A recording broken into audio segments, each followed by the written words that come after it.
Alô, alô, quarentenadinhos e quarentenadinhas. Como é que vocês estão? Todo mundo bem?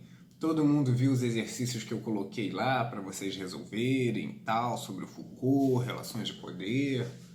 Bem, hoje a gente vai mudar de assunto, é um conteúdo novo, mas a gente vai continuar na mesma instância, assim dizer, o mesmo assunto. Hoje a gente vai estudar uma filósofa que chama Hannah Arendt. Hannah Arendt, ela é uma filósofa judia que morou na Alemanha durante o início do nazismo. Depois ela meteu o pé de lá, foi morar nos Estados Unidos e tal, mas enfim. E a experiência que ela teve com o nazismo, com a Segunda Guerra Mundial, marcou ela profundamente.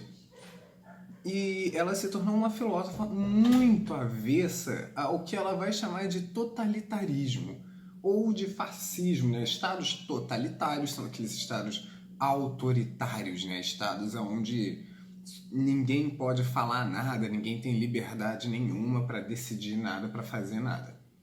O que todo mundo pode e não pode fazer é decidido só por pouca gente, etc. Um estado autoritário. Enfim, os dois livros principais da Hannah Arendt são o Origens do Totalitarismo e o outro que se chama Atman em Jerusalém, que vai contar também a história do Atman, que era um nazista boladão. Enfim, a gente vai ver. Hannah Arendt, como eu já falei, é uma importantíssima filósofa. E esse livro dela, O Atman em Jerusalém, ela escreve em 1963. Como que é a história? Atman, ele era o cara que assinou a ordem da solução final. Assinou a ordem dizendo que podia ir lá e acabar com os judeus. Só que aí ele sumiu no final da Segunda Guerra Mundial e foi morar na Argentina.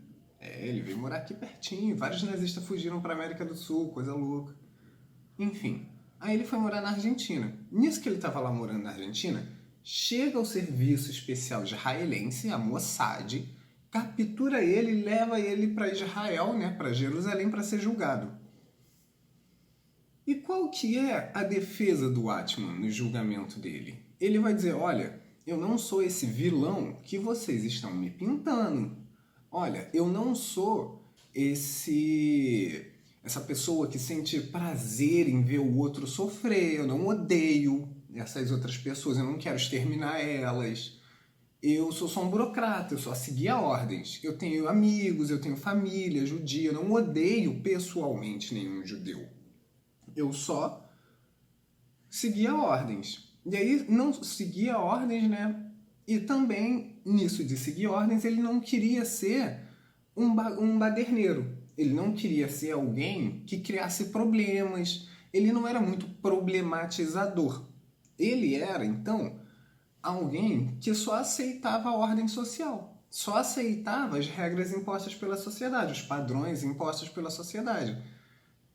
Quem você deve ser, padrão de beleza, padrão de status, de vida, de emprego. Ele só queria seguir o que a sociedade falava. Ele não questionava, ele não problematizava nenhuma dessas coisas. Então, se todo mundo achava que matar judeu era certo, quem era ele para duvidar, né? Ele só seguia a massa. Ele não pensava por si mesmo. Beleza. Ele nunca havia parado, então, para se questionar o que havia de certo e errado na sociedade. Ele só falava por clichês, que isso significa só repetia o que todo mundo já falava, né? Ele não tinha nenhum pensamento original, ele só repetia, nada vinha dele mesmo. Quando ele dizia, então, judeus são responsáveis por destruir a economia, por exemplo, ele não falava aquilo porque ele odiava judeus, ele só repetiu o que estava todo mundo dizendo, porque ele achava que era o certo. Então, o problema do Atman é que ele nunca questionou, ele nunca refletiu, ele nunca parou para refletir sobre a vida e sobre aqueles problemas. Beleza, o que acontece? Então, a defesa dele é essa. Eu não sou uma pessoa ruim, eu era só um burocrata, eu só cumpria ordens. A Hannah Arendt vai dizer, então, vai concluir disso, o conceito dela de banalidade do mal. O que é a banalidade do mal? A banalidade do mal é uma nova visão sobre o que é o mal. O mal deixa de ser, então, aquilo que é o perverso, aquela pessoa que sente prazer em ver o outro sofrer, aquela pessoa que odeia o outro, que saliva, assim, eu quero que você morra, eu vou sentir tanto prazer se você morresse porque eu te odeio. Não é mais essa pessoa sádica, cruel. O mal não é mais uma pessoa cruel. O mal se torna, para Hannah Arendt, algo banal. Banal no sentido de cotidiano, no sentido de que fica invisível. Não é mais o vilão que foge da normalidade, que ele é mal, que foge da normalidade nesse sentido. É a pessoa que é normal. Os atos normais já têm violência. Vocês lembram lá do Foucault? Das relações de poder? Hannah Arendt veio antes do Foucault. Para ela também, os atos normais da nossa sociedade, os atos normais assim, também são atos políticos. O mal, a crueldade, está embutido então nas pessoas normais também. Não são as pessoas cruéis, psicopatas, serial killers que praticam o mal, que fogem do normal. Pessoas anormais, pessoas cruéis, violentas. Mas também são nossos avós, nossos pais, nossos amigos que cometem várias atrocidades e a gente não questiona, a gente não problematiza. Para Hannah Arendt tem que problematizar. Então é isso. O mal não é o que salta do normal, que surge aos olhos como cruel, mas ele é invisível. O mal é banal, ele é cotidiano, ele está camuflado sobre a imagem de normalidade. O outro livro da Hannah Arendt, que é muito bolado, chama Origens do Totalitarismo, que ela escreve em 1951, antes do Atman em Jerusalém. Qual que é o... Assim, é um livro muito bolado, que ela faz várias análises, mas eu vou focar aqui só em uma, né? Porque vídeo aula tem que ser mais curto para a atenção de vocês e tal. A gente está testando um novo design. É design, meu povo. Palavra do futuro, enfim. O outro livro, No Origens do Totalitarismo, a Hannah Arendt, eu selecionei um assunto para a gente discutir, que é a diferença entre ralé e povo. Para Hannah Arendt, as pessoas cometiam um erro quando elas falavam, por exemplo, o povo apoiou o partido nazista. O povo apoiou, pediu a ditadura.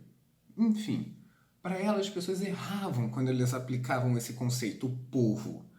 Porque não foi o povo que apoiou o nazismo. Para ela, quem apoiou o nazismo foi a ralé. E as pessoas confundem o povo com a ralé, porque tanto o povo quanto a ralé se misturam em todas as classes sociais.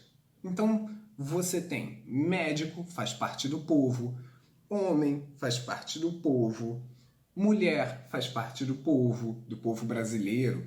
Então, seja rico, seja pobre, homem ou mulher, todo mundo faz parte do povo. A mesma coisa é a ralé. Você não tem só gente rica que quer a ditadura, que deseja a ditadura. Você tem gente rica, gente pobre. Todas essas pessoas também podem apoiar a ditadura. Só que isso é a ralé. A diferença entre a ralé e o povo, então, é essa. Que a ralé luta por menos participação política. A ralé quer que menos pessoas decidam o que vai acontecer, quer que só uma pessoa decida. O grande líder, o Führer, lá no caso do Hitler, do nazismo, o ditador, ele quer só que uma pessoa resista. Perdão, que só uma pessoa decida tudo. Então ele luta por menos participação política. Cada vez as pessoas podem decidir menos, a decisão fica concentrada na mão de uma pessoa só. Enquanto o povo sempre luta para mais participação política, para poder opinar em mais coisas, para poder todo mundo decidir o que fazer, não só uma pessoa, não só a outra, entendeu? Então, assim, quando você pede para menos participação política, a Hannah Arendt vai dizer que quem pede isso não é o povo, mas a ralé. E aí a gente tem vários exemplos, né, de pessoas que desejam e lutam por menos participação política, porque só uma pessoa decida, pelo autoritarismo nesse sentido. Ou então, como a Hannah Arendt vai chamar, o totalitarismo. Um estado totalitário, onde ninguém pode falar nada, só uma pessoa decide o que todo mundo pode falar, o que todo mundo pode fazer, o que todo mundo pode pensar. Enfim, embora o povo e a ralé sejam confundidos um com o outro, não foi o povo, não é o povo que apoia a ditadura. Para Hannah Arendt é a ralé. Eles são confundidos, o povo e a ralé, porque você tem os dois em todas as classes sociais. Só que enquanto o povo pede mais participação política, a ralé pede por menos participação política. A ralé odeia política. Ok, meu povo, essa é a aula de Hannah Arendt. Tem o material escrito lá. Eu vou deixar daqui a pouco também uns exercícios, né? Mais pra frente, não hoje, relaxem. E a próxima aula que a gente vai ter, então, a gente entra numa outra relação de poder.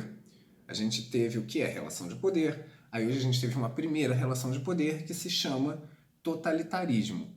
Depois a gente vai ver uma outra relação de poder que se chama biopolítica, que ainda é do Foucault, mas que é uma noção super importante para a gente entender como funciona a política e o poder nos dias de hoje.